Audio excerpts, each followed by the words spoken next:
story time with Magical Mrs Hutchins. How are you today? Are you well? You are?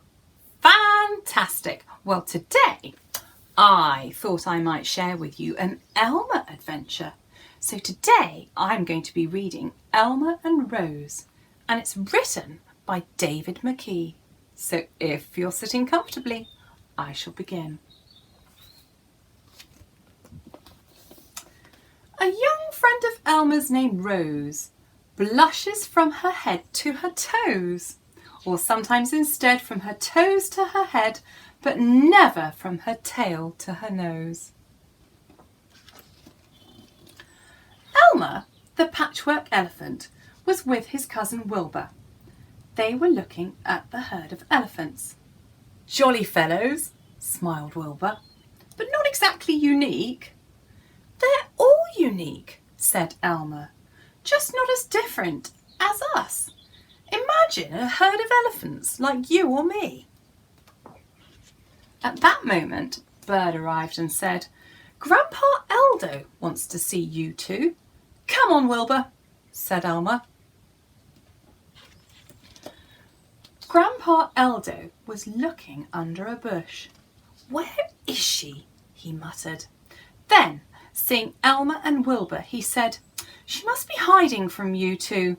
"She?" said Elmer. "Who are you talking about?" "Rose," said Eldo. "She wandered away from a herd of elephants that passed nearby. You two can take her back to them." "Ah, there she is. Don't be frightened, Rose. Come and meet Elmer and Wilbur." From behind a tree peeped a young elephant, a pink elephant. "Oh," said Elmer and Wilbur in surprise. "Very pretty," Elmer added quickly. Rose became even pinker. "She blushes very easily," whispered Eldo. "I expect that's why she's called Rose." Rose said, "Pleased to meet you," and she blushed again. "You'll find the tracks of the herd by the lake. Just follow them," said Eldo. "You'll go faster than I would." "Goodbye, Rose."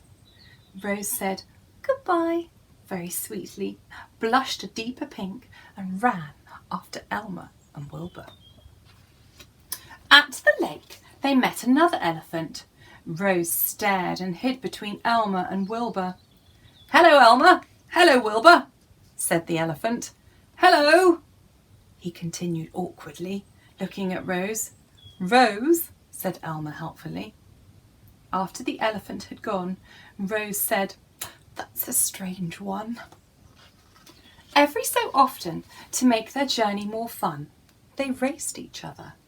Rose loved that because somehow she always won, and every time she blushed pinker and pinker.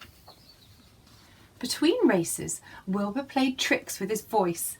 He made his voice roar from behind a rock and shout from a treetop. Rose squealed with excitement, blushed almost red, and held on to Elmer's trunk. Elmer just chuckled.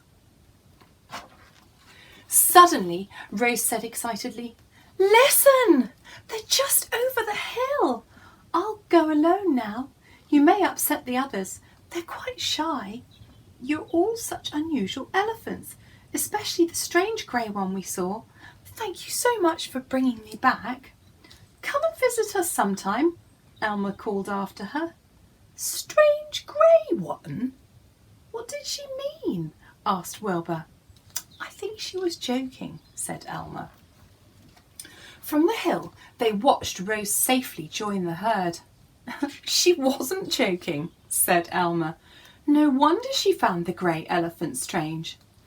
Because the elephants in Rose's herd were all pink! Oh wow! I wasn't expecting that, were you? Going home, Elmer and Wilbur were met by Eldo. "You knew about the pink elephants, didn't you, Grandpa Eldo?"